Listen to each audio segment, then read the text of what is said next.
ابراہیم، الحجر، یہ دونوں صورتیں اپنے مضمون کے لحاظ سے توأم ہیں۔ پہلی سورہ میں جس چیز کے لیے قریش کو تنبیہ و تحدید ہے، دوسری میں اسی کے حوالے سے نبی صلی اللہ علیہ وسلم کو تسلی دی گئی ہے کہ مطمئن رہو، یہ قرآن بجائے خود ایک واضح حجت ہے۔ یہ نہیں مانتے تو انہیں ان کے حال پر چھوڑو، وہ وقت اب جلد آنے والا ہے جب یہ آرزوئیں کریں گے کہ اے کاش ہم نے یہ رویہ اختیار نہ کیا ہوتا۔ دونوں کا موضوع وہی انذار و بشارت ہے جو پچھلی صورتوں سے چلا آ رہا ہے۔ اتنا فرق البتہ ہوا ہے کہ نتائج کا بیان زیادہ صریح ہو گیا ہے اور فہمائش، تنبیہ، ملامت اور زجر و توبیخ میں تبدیل ہو گئی ہے۔ دونوں صورتوں میں خطاب اصلاً قریش ہی سے ہے اور ان کے مضمون سے واضح ہے کہ القریٰ مکہ میں یہ رسول اللہ صلی اللہ علیہ وسلم کی دعوت کے مرحلہ اتمام حجت میں نازل ہوئی ہیں۔ اللہ کے نام سے جو سراسر رحمت ہے، جس کی شفقت ابدی ہے۔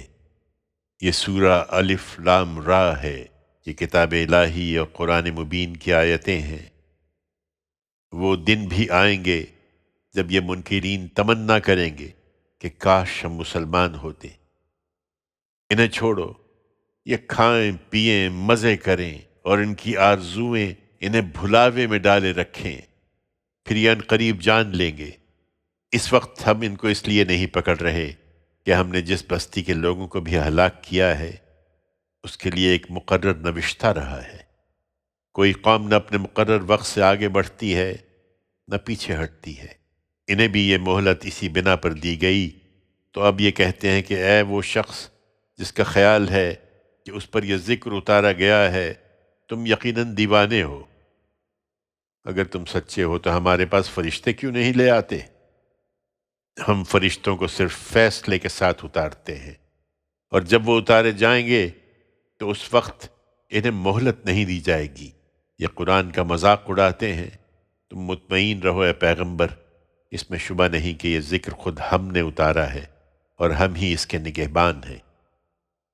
ہم نے تم سے پہلے بھی بہت سے گزرے ہوئے گروہوں میں اپنے رسول بھیجے تھے، ان کے پاس بھی جو رسول آیا وہ اس کا مذاق ہی اڑاتے رہے۔ ہم اپنی اس یاد دہانی کو اس طرح کے مجرموں کے دل میں اسی طرح تیر و نشتر بنا کر اتارتے ہیں۔ یہ اس پر ایمان لانے والے نہیں ہیں، ان کے اگلوں سے یہی طریقہ چلا آ رہا ہے۔ ہم ان پر آسمان کا کوئی دروازہ کھول دیتے جس میں یہ چڑھنے لگتے، تب بھی یہی کہتے کہ یہ تو ہماری آنکھیں خیرہ کر دی گئی ہیں، بلکہ ہم سب لوگوں پر جادو کر دیا گیا ہے۔ یہ دیکھیں تو صحیح، ہم نے آسمان میں مضبوط قلعے بنائے ہیں اور اس کو دیکھنے والوں کے لیے رونق دی ہے، اور ہر شیطان مردود کی در اندازی سے اس کو محفوظ کر دیا ہے، الا یہ کہ کوئی چوری چھپے کان لگا کر سننے کی کوشش کرے، سو اس پر ایک روشن شعلہ اس کا تعقب کرتا ہے۔ ہم نے زمین کو پھیلایا، اس کے توازن کو برقرار رکھنے کے لیے اس میں پہاڑوں کے لنگر ڈال دیے، ہر قسم کی چیزیں ایک تناسب کے ساتھ اس میں اگا دیں، اور اس میں تمہاری معیشت کے اسباب بھی فراہم کر دیے، اور ان کی معیشت کے بھی جنہیں تم روزی دینے والے نہیں ہو۔ حقیقت یہ ہے کہ کوئی چیز ایسی نہیں ہے جس کے خزانے ہمارے پاس نہ ہوں، لیکن اس کو ہم ایک معین اندازے ہی سے اتارتے ہیں۔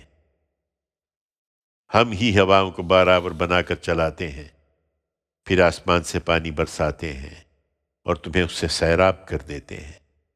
تم اس کے یہ ذخیرے جمع کر کے نہیں رکھ سکتے تھے۔ چنانچہ کچھ شک نہیں کہ ہم ہی زندہ کرتے اور ہم ہی مارتے ہیں، اور سب کے وارث بھی ہم ہی ہیں۔ ہم ان کو بھی جانتے ہیں جو تم سے پہلے گزر چکے ہیں، اور ان کو بھی جانتے ہیں جو بعد میں آنے والے ہیں۔ یقیناً تمہارا پروردگار ہی ہے جو ایک دن ان سب کو اکٹھا کر لے گا، اس لیے کہ وہ حکیم و علیم ہے۔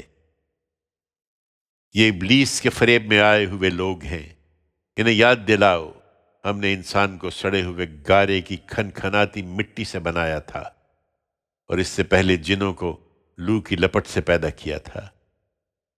اور یاد دلاؤ جب تمہارے پروردگار نے فرشتوں سے کہا تھا کہ میں سڑے ہوئے گارے کی کھنکھناتی مٹی سے ایک بشر پیدا کر رہا ہوں، سو جب میں اس کو ہر لحاظ سے درست کر لوں اور اس میں اپنی روح میں سے پھونک دوں تو تم سب اس کے آگے سجدہ ریز ہو جانا۔ پھر ہوا یہ کہ تمام فرشتے سجدے میں گر پڑے اور جنات بھی، ابلیس کے سوا۔ اس نے سجدہ کرنے والوں کا ساتھ دینے سے انکار کر دیا۔ خدا نے پوچھا، اے ابلیس، تیرا کیا معاملہ ہے کہ تو سجدہ کرنے والوں میں شامل نہیں ہوا؟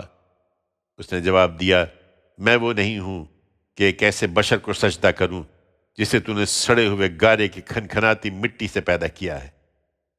فرمایا، یہ بات ہے تو یہاں سے نکل جا، اس لیے کہ تو راندہ درگاہ ہے اور تجھ پر روز جزا تک لعنت ہے۔ اس نے عرض کیا، پروردگار، پھر مجھے اس دن تک کے لیے مہلت دے دے جب لوگ اٹھائے جائیں گے۔ فرمایا، اچھا، تو بھی انہی میں سے ہے جنہیں اس مقرر وقت کے دن تک کے لیے مہلت دی گئی ہے۔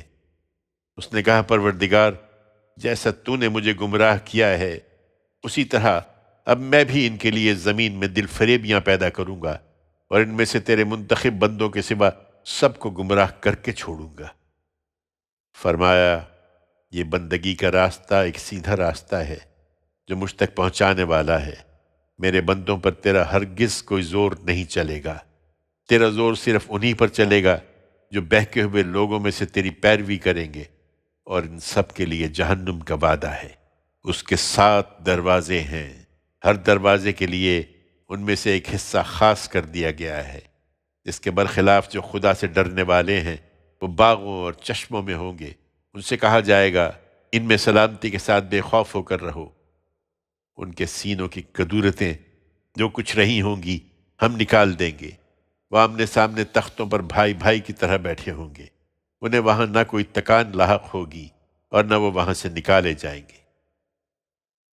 اے پیغمبر، میرے بندوں کو بتاؤ کہ یہ میں ہوں کہ بڑا ہی بخشنے والا ہوں، میری شفقت ابدی ہے، اور یہ بھی کہ میرا عذاب ہی بڑا دردناک عذاب ہے۔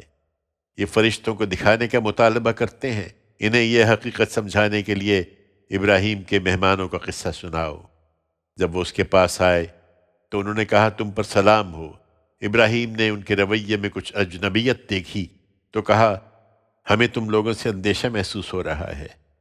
وہ بولے، اندیشہ نہ کرو، ہم تمہیں ایک ذی علم لڑکے کی بشارت دے رہے ہیں۔ ابراہیم نے کہا، کیا تم مجھے بشارت دے رہے ہو جبکہ مجھ پر بڑھاپا آ چکا ہے؟ سو اب کس چیز کی بشارت دیتے ہو؟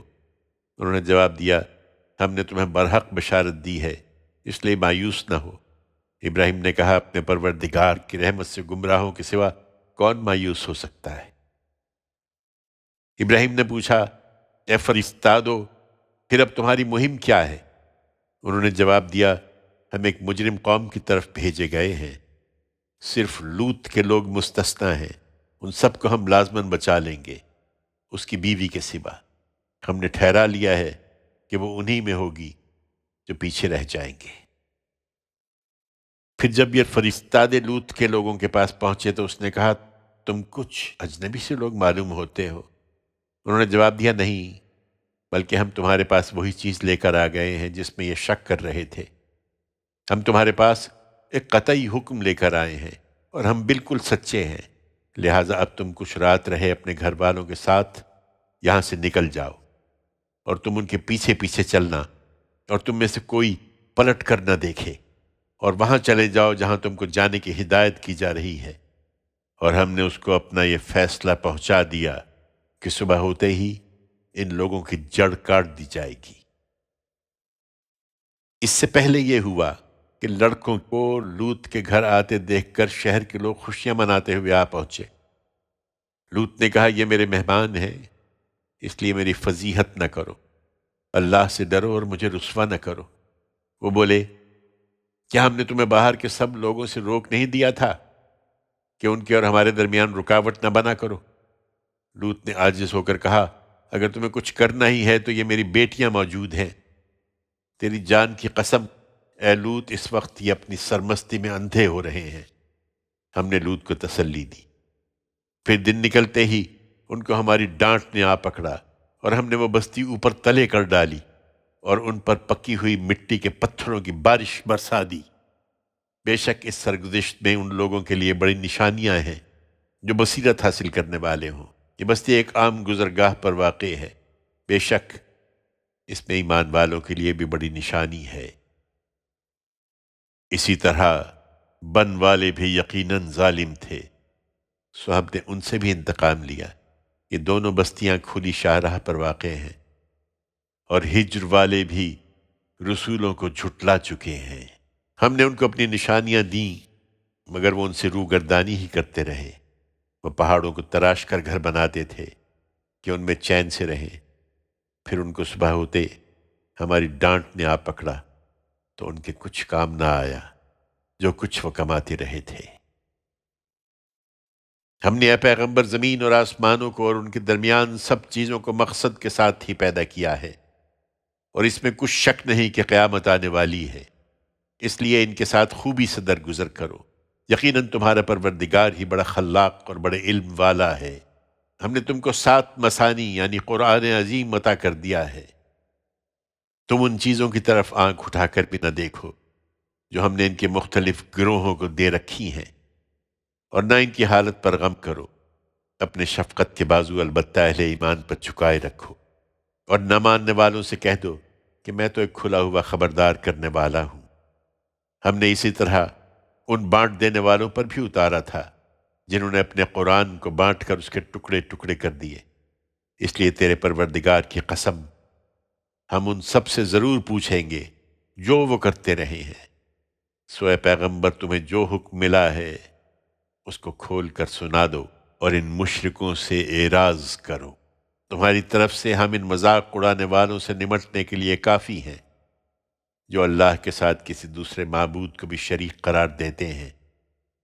پھر وہ ان قریب جان لیں گے، ہمیں معلوم ہے کہ جو کچھ یہ کہتے ہیں اس سے تمہارا دل تنگ ہوتا ہے، سو اپنے پروردگار کی حمد کے ساتھ اس کی تسبیح کرو اور سجدہ کرنے والوں میں سے بنو، اور اپنے پروردگار کی بندگی میں لگے رہو یہاں تک کہ تمہارے پاس یقین کی گھڑی آ پہنچے۔